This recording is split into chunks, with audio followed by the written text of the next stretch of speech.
ప్రజల పక్షం 95 న్యూస్ కి స్వాగతం. ముందుగా హెడ్లైన్స్. మదనపల్లి చరిత్రను తిరగరాస్తూ మహానాడు వేడుకలను విజయవంతం చేసిన నియోజకవర్గ తెలుగుదేశం కుటుంబ సభ్యులకు, మహిళలకు, విద్యార్థులకు, రైతులకు ధన్యవాదాలు తెలిపిన ఎమ్మెల్యే. కొరబలకోట రైల్వే గేటు వద్ద వేగంగా వెళుతూ బోల్తా పడ్డ కారు, ఒకరు మృతి, ముగ్గురు పరిస్థితి విషమం. ఆసుపత్రి వద్ద బాధిత కుటుంబ సభ్యులను పరామర్శించిన ఎమ్మెల్యే షాజహాన్ బాషా. 3 ఏళ్ల చిన్నారిపై జరిగిన అత్యాచారాన్ని తీవ్రంగా ఖండించిన జనసేన పార్టీ నాయకులు మైఫోర్స్ మహేష్. గంజాయి వ్యాపారం చేస్తూ పట్టుబడిన 4 వ్యక్తులను అరెస్టు చేసిన పోలీసులు. రిమాండ్కు తరలిస్తున్నట్లు వెల్లడి. ఇక చూస్తే కడపలో నిర్వహించిన మహానాడు సభకు నియోజకవర్గంలో నలుమూలల నుంచి పెద్ద సంఖ్యలో తరలివచ్చిన తెలుగుదేశం పార్టీ కుటుంబ సభ్యులకు, కార్యకర్తలకు, నాయకులకు ఎమ్మెల్యే ప్రత్యేక ధన్యవాదాలు తెలియజేశారు. నేడు మీడియా సమావేశంలో తెలిపారు. బెంగళూరు బస్టాండ్ తెలుగుదేశం పార్టీ కార్యాలయంలో నిర్వహించిన విలేకరుల సమావేశంలో ఆయన మాట్లాడుతూ దేశంలోనే ప్రాంతీయ పార్టీల్లో ఎక్కువ కార్యకర్తల బలాన్ని కలిగిన తెలుగుదేశం పార్టీగా 3 రోజుల పాటు కడప మహానగరంలో జరిగిన మహానాడు వేడుకలను విజయవంతం చేసేందుకు స్వచ్ఛందంగా తరలివచ్చిన తెలుగుదేశం పార్టీ కార్యకర్తలకు, మహిళలకు, రైతులకు, విద్యార్థులకు ప్రత్యేక ధన్యవాదాలు తెలియజేశారు. మదనపల్లి చరిత్రలో ఎన్నడూ లేని విధంగా 300 వాహనాల్లో తరలివచ్చి మదనపల్లి ఖ్యాతిని రాష్ట్ర వ్యాప్తంగా తెలియజేసిన కార్యకర్తలకు, నాయకులకు ప్రత్యేక అభినందనలు తెలిపారు. ఈ కార్యక్రమంలో town bank chairman Nadella Vidyasagar, పెద్ద సంఖ్యలో తెలుగుదేశం పార్టీ కార్యకర్తలు పాల్గొన్నారు. మహానాడు వచ్చింది స్వర్గశ్రీ నందమూరి తారక రామారావు గారి జన్మదిన 28వ తేదీ జరుపుకోవడం ఆనవాయితీ. కాకపోతే తెలుగుదేశం పార్టీలో 27, 28, 29వ తేదీ మే 3 రోజులు మే నెలలో 27, 28, 29 జరుపుకోవడం ఆనవాయితీ. పోయిన సంవత్సరం ఎలక్షన్ ఉన్నందువలన జరుపుకోలేదు. ఆ ముందు సంవత్సరం రాజమండ్రిలో జరిపాం. ఈ సంవత్సరం కడపలో పెద్దలు చంద్రబాబు నాయుడు గారు, లోకేష్ బాబు గారు ఎక్కడైతే నిర్ణయించారో దాన్ని మనము చాలా సజావుగా, చాలా ఆడంబరంగా, చాలా ప్రపంచం చూసేటట్టుగా కార్యక్రమం చేశాం. ఆ కార్యక్రమానికి రూపకర్తలు ఎవరన్నా ఉన్నారంటే అది తెలుగుదేశం పార్టీ నాయకులే, వాళ్ళకే ఇది అంకితమని తెలియదు. ఆ కార్యక్రమం ఘన విజయంగా జరిగిందంటే దానికి తెలుగుదేశం పార్టీ నాయకులే కారకులు అని తెలుసు. ఆ కార్యక్రమంలో అందం ఎక్కడ ఉండిందంటే పూర్తి స్థాయిగా పసుపు మయం చేశారంటే అది తెలుగుదేశం పార్టీ నాయకులకి అంకితం. అదేవిధంగా ఆ కార్యక్రమంలో ప్రాణం పోశారంటే అది తెలుగుదేశం పార్టీ నాయకులకి అంకితం. నేను నా మదనపల్లి కాన్స్టిట్యున్సీ, నా ప్రాణ సమానమైన నాయకులకు అందరికీ ప్రత్యేక ధన్యవాదాలు తెలుపుతున్నాను. ఎందుకంటే మనము పార్టీ మనకు అడిగింది వచ్చి 220 బండ్లు మాత్రమే. కాకపోతే మనం వెళ్ళింది 307 వెహికల్లో. దాంట్లో ఆర్టీసీ 100 బండ్లు, ప్రైవేట్ ఇవి వెహికల్స్ అన్నీ, స్కూల్ అవి అన్నీ కలిస్తే 124, నారాయణ స్కూల్ నుంచి ఒక అదనంగా 20 బండ్లు తెప్పించుకున్నాము. దాదాపు 72 కార్లు వెళ్ళడం జరిగింది. పూర్తిగా 306 నుంచి 307 వెహికల్ పోయినాయి. ఇవి కాకుండా 100 బండ్లు దొరక్క క్యాన్సల్ చేయడం జరిగింది. వచ్చిన మనుషులకు అడ్జస్ట్ చేసుకోండి, ఈసారికి మేము ఇవ్వలేమని చెప్పి 100 వెహికల్లు స్టేట్గా ఏ మండలానికి ఎన్నెన్ని, రామసముద్రానికి 37 వెహికల్లు. మన ఎమ్మెల్యే షాజహాన్ బాషా గారి పేరు స్థిరస్థాయిగా నిలుస్తుంది, సువర్ణాక్షరాలతో లిఖించబడుతుంది. ఎందుకంటే ఆయన చరిత్ర తిరిగి రాసినాడు. ఏ సభకు మహానాడు మదనపల్లి నుండి దాదాపు 250 వెహికల్స్, 12,000 మంది జనం పోయినారంటే అది చరిత్రలో గొప్ప. రెండవది ఏమంటే ప్రతి బస్సు ఎక్కిండే జనము, లెక్కాచారము అన్ని పార్టీ ఆఫీస్కు విత్ ఫోటోస్ అండ్ ఎవిడెన్స్ పంపించినారు. ముందు ఎట్లుందిరా అంటే ఓటో నంబరు, 16వ నంబరు, 30వ నంబరు, 200 నంబరు, ఇన్ని వెహికల్స్ పోయినా అయిపోలేదు. ఆడ పోయినదంతా 40 ఉంటాయి. కాబట్టి ఆయన పేరు ఎప్పుడూ స్థిరస్థాయిగా ఉండిపోతుంది. తెలియజేసుకుంటున్నాను. గౌరవనీయులు షాజహాన్ బాషా గారి ఒక్క పిలుపు మేరకు నిన్న దాదాపు 300 బస్సులు వస్తే ఇంకా 50 బస్సులు 100 బస్సులు కావాల్సినటువంటి పరిస్థితి, వెనక్కి వెళ్ళిపోయిండేటటువంటి పరిస్థితి. ఒక్కొక్క బస్సులో 50 మంది అంటే 60 మంది 70 మందిని కూడా ఎక్కించుకుని పోయిండేటటువంటి పరిస్థితి. ఆ పనితీరు వాళ్ళు తన దగ్గరికి వచ్చినప్పుడు ఆ పని పట్ల ఆ నాయకులు అనేటటువంటి వ్యక్తి మన ఎమ్మెల్యే గారు స్పందించేటటువంటి తీరు, అది మౌత్ పబ్లిసిటీ. ఒకరి దగ్గర నుంచి ఇంకోరి దగ్గరికి, ఇంకోరి దగ్గర నుంచి ఇంకోరి దగ్గరికి వెళ్ళిపోతుంది. నేను తెలుగుదేశం పార్టీ పెట్టినప్పటి నుంచి ఉన్న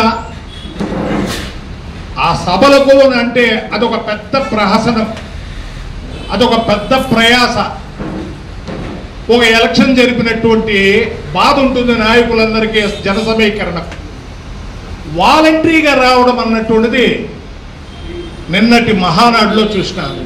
భారతదేశం గర్వించదగ్గ రీతిలో జరిగింది. ఎందుకంటే నేను దాదాపు తెలుగుదేశం పార్టీలో 35 సంవత్సరాల నుంచి చూస్తున్నాను. 35 సంవత్సరాల నుంచి నా ప్రయాణం సాగుతుంది. నిన్న మదనపల్లి నియోజకవర్గంలో నుంచి వచ్చినటువంటి కార్యకర్తల ఉత్సాహం, వాళ్ళ సంతోషం చూస్తే ఎన్నలేని గౌరవం చూపించి పార్టీ మీద స్వచ్ఛందంగా దాదాపు 12,000 నుంచి 15,000 మంది దాకా స్వచ్ఛందంగా వచ్చి పాల్గొనడం చూస్తే తెలుగుదేశం పార్టీ మీద కార్యకర్తలకి ఎంత అభిమానం ఉందో అర్థమవుతుంది. నిన్న సమావేశానికి గతంలో చాలా రాజకీయ పార్టీలు చూసాం మేము. బహిరంగ సమావేశాలకి, బహిరంగ సభలకి ప్రజల్ని తరలించేటప్పుడు వాళ్ళని ప్రలోభ పెట్టి, మభ్యపెట్టి పల్లె ప్రాంతాల నుంచి ఏదైనా పట్టణ ప్రాంతాల నుంచి తరలించేవాళ్ళు. కానీ తెలుగుదేశం పార్టీలో ప్రతి కార్యకర్త తనే స్వచ్ఛందంగా ముందరకు వచ్చి ప్రతి గ్రామంలోనూ, ప్రతి గ్రామ పంచాయతీలోనూ, మండల హెడ్ క్వార్టర్లోనూ కార్యకర్తలే స్వచ్ఛందంగా తరలి వచ్చి ఈ సభను జయప్రదం. అంటే మదనపల్లి నియోజకవర్గంలో ఇప్పటి వరకు ఎప్పుడు మదనపల్లి ఎంపీపీ వెలుగు రెడ్డమ్మ చంద్ర అధ్యక్షతన నిర్వహించిన మండల సర్వసభ్య సమావేశానికి ముఖ్య అతిథిగా ఎమ్మెల్యే షాజహాన్ బాషా పాల్గొన్నారు. మండల పరిధిలో చేపట్టిన అభివృద్ధి కార్యక్రమాలు, ప్రజా సమస్యల పట్ల మండల స్థాయి అధికారులను అడిగి తెలుసుకున్నారు. కొందరు మండల స్థాయి అధికారులు సమావేశం హాజరు కాకపోవడంతో మండల అభివృద్ధి అధికారిని ఉన్నతాధికారులకు సూచించాల్సిందిగా ఎమ్మెల్యే ఆదేశించారు. ఈ సందర్భంగా ఎమ్మెల్యే మాట్లాడుతూ మండల పరిధిలో ప్రజా సమస్యల పరిష్కారానికి అధికారులు చొరవ చూపాలని, రానున్న వర్షాకాలం నేపథ్యంలో ఆరుతడి పంటలు, వేరుశెనగ పంటలపై రైతుల్లో అవగాహన కల్పించి సకాలంలో వ్యవసాయ పనులు పూర్తయ్యేందుకు సహకరించాలని కోరారు. విద్యుత్, నీటి సరఫరా, సిమెంట్ రోడ్ల నిర్మాణాలతో పాటు ఇతర సమస్యల పరిష్కారానికి అధికారులు చొరవ చూపాలని సూచించారు. ఈ కార్యక్రమంలో MRO Dhananjayulu, MPDO Taj Masroor, vice MPP Ramana, Telugu Desam నాయకులు జేవీ రమణ, రామకృష్ణ, జేసీబీ వేణు, చిన్న మహేష్, ఈశ్వరమ్మ కాలనీ చంద్రశేఖర్ నాయుడు, శ్రీనివాసులు నాయుడు, రెడ్డి రాయల్, ఆర్ఆర్ వీధిబాబా, జీవీ నాయుడు, బెల్లేరెడ్డి ప్రసాద్, రాయచోటి శశికుమార్ పెద్ద సంఖ్యలో తెలుగుదేశం పార్టీ కార్యకర్తలు పాల్గొన్నారు.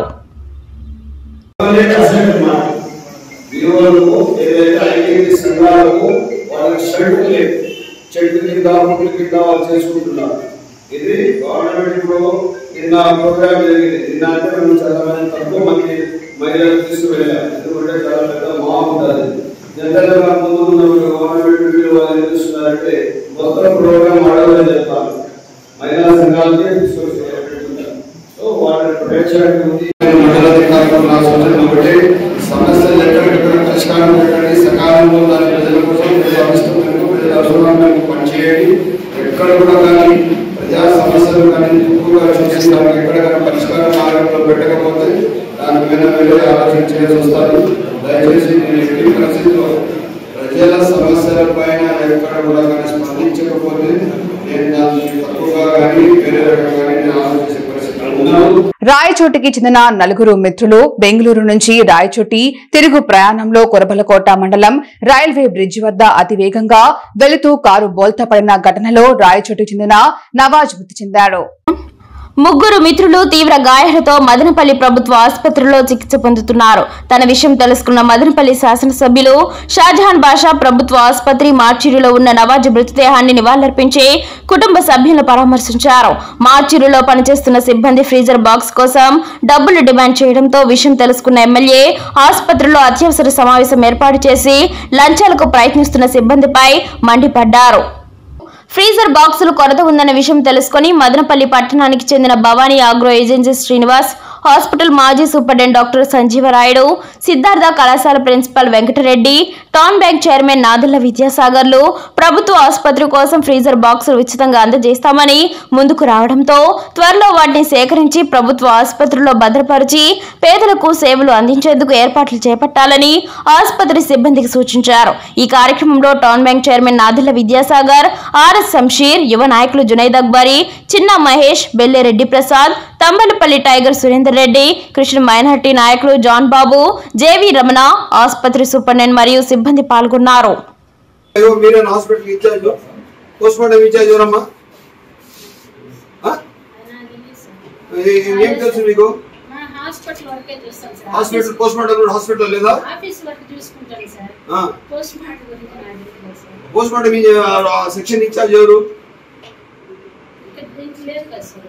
ఎవరు దానికి ఇన్ఛార్జ్?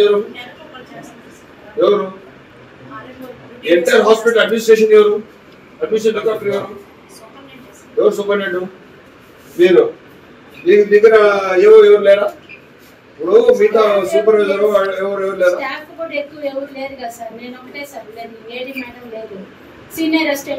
ఏడీ మనమే పంపించేసినాం లేండి. అప్పుడు అది చేస్తే పంపించినాం. ఈరోజు మదనపల్లి జిల్లా ఆసుపత్రిలో రాయచోటికి చెందిన అబ్బాయి చనిపోతే రావడం జరిగింది. ఇక్కడ వచ్చినాక రాయచోటి వాళ్ళు వచ్చి అన్న ఒక గంట కోసం ఫ్రీజర్ ఇచ్చేదానికి 3,000 రూపాయలు డబ్బులు అడిగినారు. చాలా బాధాకరంగా ఉందంటే నాకే అవమానకరంగా కనపడింది. మదనపల్లి కాన్స్టిట్యున్సీలో మదనపల్లిలో ఎప్పుడు కూడా కానీ మనం డబ్బులు ఎక్కడ ప్రయారిటీ సేవకి ప్రయారిటీ ఇచ్చాం. కానీ అందుకోసం ఇప్పుడు తక్షణం కూర్చొని హాస్పిటల్స్ చాలా ఇష్యూస్ దానికి అంతా ఒక గైడ్లో పెట్టాము.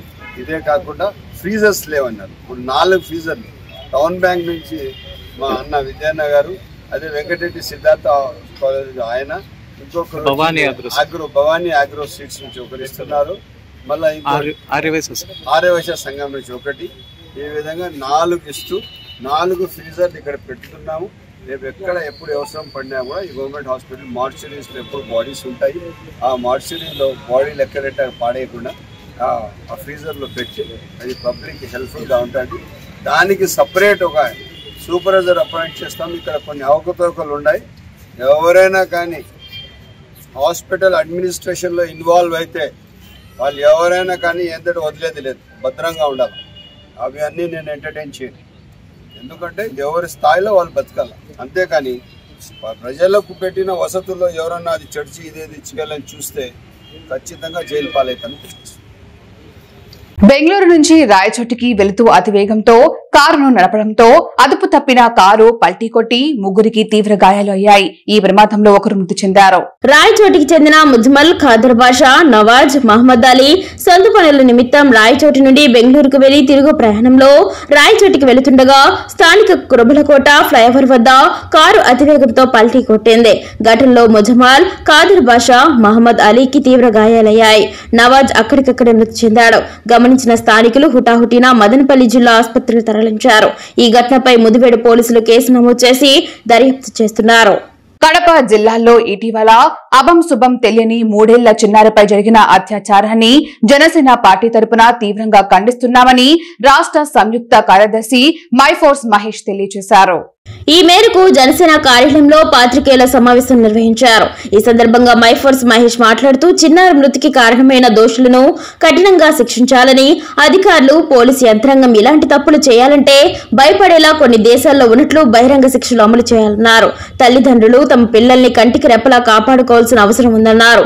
ఆడపిల్లలకు సమాజంలో జరుగుతున్న అఘాయిత్యాలు తెలియజేసి వారిని చైతన్యవంతం చేయాలని, సమాజంలో ప్రతి ఒక్కరూ బాధ్యతగా వ్యవహరించి ఇలాంటి సంఘటనలు జరగకుండా చూసుకోవాల్సిన ఆవశ్యకత ఉందన్నారు. వారి కుటుంబానికి జనసేన పార్టీ అన్ని విధాలా అండగా ఉంటుందన్నారు. జనసేన లీగల్ సెల్ జిల్లా అధ్యక్షుడు అడ్వకేట్ అమరనారాయణ మాట్లాడుతూ ఇలాంటి కేసుల్లో స్పెషల్ కోర్టులు ఏర్పాటు చేసి తప్పు చేయాలనే ఆలోచన రాకుండా తీర్పులు వెలువరించాలని కోరారు. జనసేన సీనియర్ నాయకురాలు మాలతి మాట్లాడుతూ జనసేన ముఖ్య ఉద్దేశం మహిళల సంరక్షణ అని, అదేవిధంగా ఎంతసేపు ఆడపిల్లలను భద్రంగా చూసుకోవడమే కాకుండా తమ ఇంటిలోని మగపిల్లలకు ఆడపిల్లలతో ఎలా ఉండాలో నేర్పించాలని తెలియజేశారు. గత 5 ఏళ్ల క్రితం కొరబలకోట మండలంలో కూడా ఇలాంటి సంఘటన జరిగిందని గుర్తు చేశారు. ఏదేమైనా చిన్నారిపైన జరిగిన అఘాయిత్యం సభ్య సమాజం తలదించుకునేలా ఉందని, ఘటనకు కారణమైన బాధ్యులను కఠినంగా శిక్షించాలని కోరారు. ఈ కార్యక్రమంలో జనసేన సీనియర్ నాయకులు భవ్య, శోభ, సందీప్ రెడ్డి, రామ్మూర్తి, చిరంజీవి, రమణ, శేషగిరి, దేవేంద్ర తదితరులు పాల్గొన్నారు. వాళ్ళ దగ్గర వాళ్ళు బంధువులనే అధికారుల ద్వారా పిలుస్తాం. సమాజంలో ఇటువంటి సంఘటనలు జరిగినప్పుడు ప్రతిపక్షం అధికార పక్షం అనేది లేకుండా, ముఖ్యంగా జనసేన పార్టీ ప్రతిపక్షంలో ఉన్న ప్రజలకు అంతుటే ఉంటుంది, అధికార పక్షంలో ఉన్న ప్రజలకు అంతుటే ఉంటుందని మరొక్కసారి జనసేన పుట్టిందే ప్రజల కోసం, ప్రజల కోరికని నిరూపిస్తూ మా అధినేత పవన్ కళ్యాణ్ గారు ఆ బాలిక ఏదైతే అత్యాచారం జరిగిందో దానిపైన ఆ దోషుల్ని కఠినంగా శిక్షించాలి.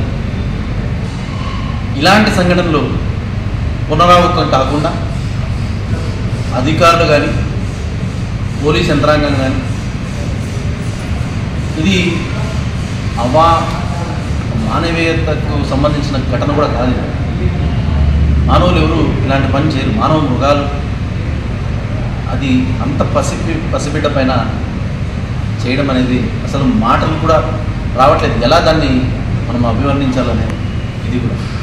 దీనికి పోలీసులు వ్యవస్థ కఠినంగా శిక్షించాలి, ఖచ్చితంగా దోషుల్ని కనిపెట్టాలి, కఠినంగా శిక్షించాలి. కొన్ని దేశాల్లో ఉన్నట్టు బహిరంగ శిక్షలు అమలు చేసే పరిస్థితి రావాలి. అప్పుడే ఇలాంటి దుర్మార్గులు, రాక్షసులు కొంచెమైనా భయపడి సమాజంలో, సభ్య సమాజంలో ఎలా బతకాలా, కనీసం పసిపిల్లల పైన దాడులు చేయకుండా ఎలా బతకాలా, మనం మనుషులుగా ఎలా బతకాలనే అదన్నా నేర్చుకుంటుంది. అలాగే సభ్య సమాజానికి కూడా ఒక ఇదేంటంటే తల్లిదండ్రులు ఆడపిల్లను మనం కాపాడుకోవాలా అనేది మగపిల్లలు ఉన్నవాళ్ళు చెప్పడం, అదేవిధంగా ఆడపిల్లలు ఉన్నవాళ్ళు జాగ్రత్తలతో పాటు వాళ్ళు ఎట్లా ప్రవర్తించాలా అనేది వాళ్లకు ఒక వయసు నుంచి, అంటే తెలివి వచ్చినప్పటి నుంచి వాళ్లకు జాగ్రత్తలు నేర్పుతూ మనం ఇప్పటి నుంచి స్టెప్ తీసుకుంటే కనీసం రాబోయే తరాల కన్నా ఇట్లాంటివి జరగకుండా ఉండేదానికి అవకాశం ఉంది. మరీ ముఖ్యంగా హైకోర్టు ఇమీడియట్గా రెస్పాండ్ అయ్యి సుయోమోటోగా స్పెషల్ కోర్టు ఏర్పాటు చేసి ఇలాంటి బ్రూటల్స్ను ఉరిదీసేటట్లు శిక్షలు వేసి వాటిని అమలు పరిచేంత వరకు హైకోర్టు పర్యవేక్షణ చేయాలి. అదేవిధంగా ప్రభుత్వాలు కూడా స్పెషల్ కోర్ట్స్ ఏర్పాటు చేసి స్పెషల్ కోర్టు ద్వారా స్పీడీ ట్రయల్ జరిపి నెలలు కాకుండా రోజులు, నెలలు, వారాల మీద వాళ్ళకి శిక్షలు పడితే నెక్స్ట్ సమాజంలో ఖచ్చితంగా భయము అనేది వస్తుంది. ఎందుకంటే మనకు డిటరెంట్ పనిష్మెంట్స్ లేవు. చీకి చీయు, కాలుకు కాలు, కన్నుకు కన్ను అనేది మనకు లేదు. ప్రజాస్వామ్యం అనే పేరుతో వాటిని మనం దూరంగా ఉండాము. కాబట్టి దాన్ని నెక్స్ట్ ఇంకొక రూపంలో ఇమ్మీడియట్గా వారాల్లో, రోజుల్లో ఎప్పుడైతే హ్యాంగింగ్లు కానీ శిక్షలు కానీ వేయడం వలన వాటికి అడ్డుకట్ట వేయచ్చు. కాబట్టి ఆ దిశగా ప్రభుత్వాలు కానీ కోర్టులు కానీ అదేవిధంగా రాజకీయ నాయకులు కానీ ఆలోచించాలా అని చెప్పి నేను. ఇలాంటి ఘటనే జరిగింది. మన జనసేన ప్రభుత్వం ముఖ్య ఉద్దేశం కూడా అమ్మాయిల మీద అఘాయిత్యాలు ఆపాలని మన పవన్ కళ్యాణ్ గారు ఎంతో కృషి చేస్తున్నారు. అలాగే ఇప్పుడు మన ప్రభుత్వం ముఖ్య ఉద్దేశం కూడా ఆడపిల్లలు ముట్టుకుంటేనే ఇలాంటి శిక్షలు జరుగుతాయి, కఠినంగా ఉండాలి అనేసి ప్రభుత్వం తరఫున కూడా నేను కోరుకుంటున్నాను. ఆడపిల్లలు జాగ్రత్తగా ఉండాలని ప్రతి ఒక్కరూ చెప్తున్నారు, కానీ మన ఇంటి నుంచి బయలుదేరే మగబిడ్డకు కూడా ఆడపిల్లలతో ఎలా ఉండాలి, ఎలా ప్రవర్తించాలి అనేది కూడా మన ఇంటి నుంచే మొదలవ్వాలి. ఆడపిల్లలకి ఎంత జాగ్రత్త చెప్పినా కూడా ఇలాంటి అఘాయిత్యాలు జరుగుతూనే ఉన్నాయి. కానీ మగపిల్లలకు కూడా స్కూళ్ళల్లో కానీ కాలేజీల్లో కానీ ఇలాంటి అవేర్నెస్ ప్రోగ్రాములు పెట్టి ఆడబిడ్డతో అంటే మన చెల్లి తల్లితో సమానం అనేది వాళ్ళ నుంచే మొదలవ్వాలి అనేది కూడా నేను ఈ సభాముఖంగా తెలియజేసుకుంటున్నాను.